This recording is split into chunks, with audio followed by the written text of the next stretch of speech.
Johannes Daniel Bushel, top officials say the White House is behind the terrorism of their population and new evidence from 9/11. Coming up.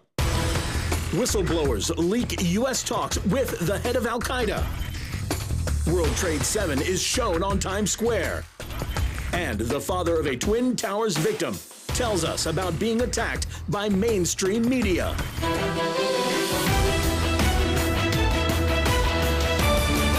Decades of terror against their own population blamed on extremists has actually been funded and planned by the White House. Top-level officials in the government and the CIA confirmed. A campaign known as Gladio is called by former CIA head Bill Colby a, quote, major operation. In sworn testimony, one of the conspirators confessed, you have to attack civilians, the people, women, children, far removed from any political game, so authorities can bring in a state of emergency.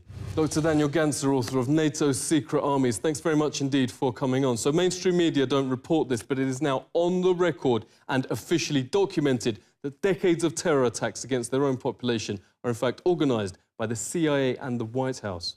Operation Northwoods with evidence of Operation Gladio. We have the data now available. And then the people understand that this exists, but they still have a psychological moment where they have a hard time to believe that it still goes on, because it's bad news. You know, it basically means that terrorism can be manipulated in order to move people around like sheep, really. And if you're told you're sheep and you're being moved by false flag terrorism, I mean, this is really something you don't want to hear. Yeah, we keep finding this term strategy of tension by the White House. What does it mean? Strategy of tension actually means that you blow up a bomb and say your enemy did it. What we do have is evidence that this strategy of tension goes on. It's not over. Bigger than Watergate, the FBI's Dennis Sacker calls US shielding Al-Qaeda leaders up to 2001 and reports veterans today still ongoing. FBI whistleblower Sybil Edmonds has exposed the, quote, innumerable regular meetings between US representatives and bin Laden's deputy, now head of Al-Qaeda, Ayman al-Zawahiri, leading up to September 2001. July 2001, FBI agents closing in on the 9/11 plotters were thrown off the case and threatened with prosecution. Then, when officers arrested Mohammed Khalifa, directly linked to America's most wanted terrorist, Ramzi Youssef, the Secretary of State himself intervened, had Khalifa immediately deported to Saudi and released. People at the CIA were rip not even speaking in retrospect, but contemporaneous with what the intelligence community knew. Khalifa's deportation was unreal. Dr. Kevin Barrett is the author of Questioning the War on Terror. Great to speak to you. We actually have leaders admitting these terrorists are just tools. And that's what Al-Qaeda is. It's a cat's paw for Western intelligence agencies. And we heard this from the Arab world's leading political commentator, Mohammed Hakel, who told us immediately after 9/11 that this official story of 9/11 is ridiculous. He said when he was at the highest levels of government in Europe, he was the one who was in charge of essentially infiltrating and virtually running so-called Al-Qaeda. He said Al-Qaeda is full of people from the Saudi intelligence, from U.S. intelligence, Israeli intelligence, and of course Egyptian intelligence. It couldn't do anything on its own. British scholar Nafis Ahmad, who's one of the world's leading scholars of terrorism and one of the best, talks about an incident that happened in Turkey. I believe this was a little bit before 9/11. A high-level, supposed senior Al-Qaeda commander was arrested in Turkey. And the guards at the prison, who were devout Muslims, noticed that he wasn't praying. He was asking for pork. And they said, what, you know, we thought you were a radical Muslim. And he kind of laughed and said, no, this is all just a strategy of tension. This 9/11, the world's top physicists, pilots, engineers joined victims' families to sidestep the mainstream media wall of silence.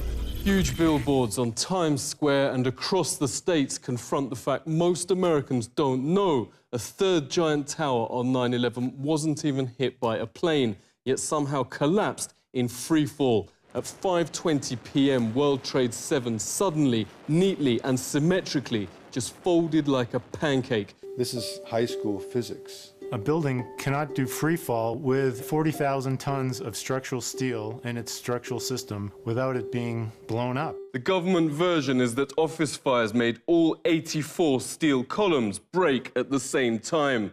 But there are other versions. John Cole's among thousands of leading independent experts with architects and engineers for 9/11 Truth. Great to speak to you. So who did it? Who didn't do it is the 19 hijackers that allegedly flew the plane. It is impossible. It is impossible to melt that steel by the office fires, the jet fuel, or the collapse itself. It's a physical impossibility. It cannot be replicated experimentally. It defies the laws of physics. If you set aside your politics, you set aside your beliefs and your religion, and you use the scientific method. World Trade Center 7 is basically a classic controlled demolition where a building free falls and comes straight down into virtually its own footprint. The only explanation that explains all the evidence, the nanothermite, the iron microspheres, the high temperatures found out there, the free fall, the uniform, what I call the uniform acceleration of the towers, when those came down, there was no impact or jolt when it hit the undamaged section below. Because there was no jolt, something blew those towers out, allowing it to uniformly accelerate downward. The only thing that makes any sense at all from a scientific perspective is that those towers were blown up. John made a mockery of mainstream sites Nat Geo and Pop Mechanics, who've desperately tried, for instance, to show 175 pounds of military nanothermite couldn't break the columns. John did it with just 1 pound. Can thermite of any type burn through steel beams? I guess it can. Renowned librarian and researcher Elizabeth Woodworth has come in to help form the Consensus 9/11 panel, confirming it uses best practice with the most rigorous peer review. Thanks so much for joining us. There's this remarkably high consensus among experts that the government version can't be right.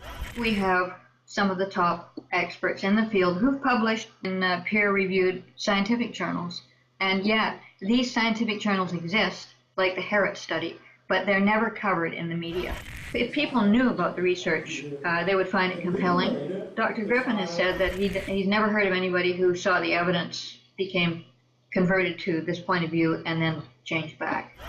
Yeah, the panel's made government already change its story and admits Skyscraper 7's freefall. That's right. David Chandler is an extraordinary model maker. Chandler is on the panel, and he devised a model to prove that the top floors fell with no resistance. There's only one way that that can happen, and that is that all the columns, there are 84 of these columns, that they were severed at the same moment. Dr. Graeme MacQueen accessed the New York Fire Department records from that day. Thanks very much for joining us. Never broadcast by mainstream media, but more than 100 witnesses have even reported the explosives bringing down the Twin Towers. Here was this roughly 10,000 pages of extremely rich eyewitness material. And I found that there were 118 people who clearly perceived explosions. You know, we have firefighters who are used to fighting high-rise fires, who are used to encountering smoke explosions and boilers, and yet they use words like bombs. You know, they don't identify it with the things we would expect. Floor by floor instead of popping out. It was if they had detonated. If they were planned to take down a building. Boom, boom, boom, boom, boom, boom, boom. All the way down. Bob McIlvane has wanted answers why the post-mortem of his son Bobby found his fatal injuries in the South Tower consistent not with fireballs, but explosives.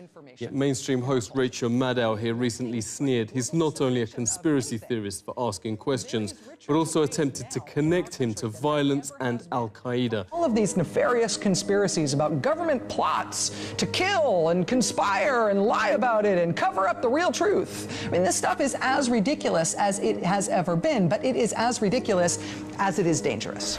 Bobby's father joins us. Thank you very much for speaking with us. How do you feel first losing your son and now being portrayed as the bad guy? My son died. He died from an explosion. I can prove that beyond a reasonable doubt. If I was in a courtroom, a jury cannot not accept that as proof. So that's where we have our problem. When I say, well, this was an inside job. Well, my son died from an inside job from someone putting bombs detonations. I would make her sit in this room and go through what I just went with you. And then I would say, now you tell me I'm a conspiracy theorist. Just shows you how awful our media is. I don't want to call her the media.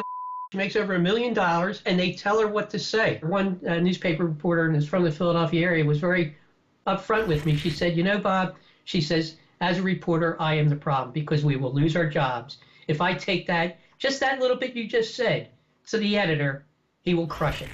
So I'm telling you right now, I can't put your story out there. The media owners will not allow them.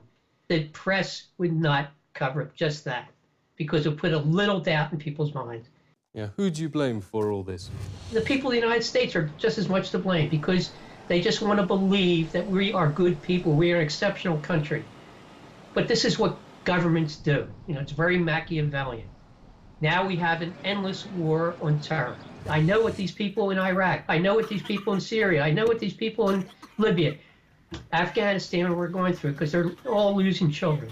And that's what it's all about. Everybody's losing family members. And it's pure hell. So that's it, Daniel. Tomorrow, Congress votes to bomb Syria, the latest war of the post-9/11 era. The US would now officially be Al-Qaeda's air force, notes former Congressman Kucinich. But America's had enough. 9 in 10 oppose this invasion, the most unpopular in history. Regarding 9/11, a massive 84% now say the government's lying. We now have the precedents documented that governments prepared to commit supreme crimes against its population. Exactly what happened on 9/11 can be argued by both so-called conspiracy theorists and the authorities. What's beyond dispute is on the 11th of September, the world will join to mourn the almost 3,000 innocent people who lost their lives. This is The Truth Seeker.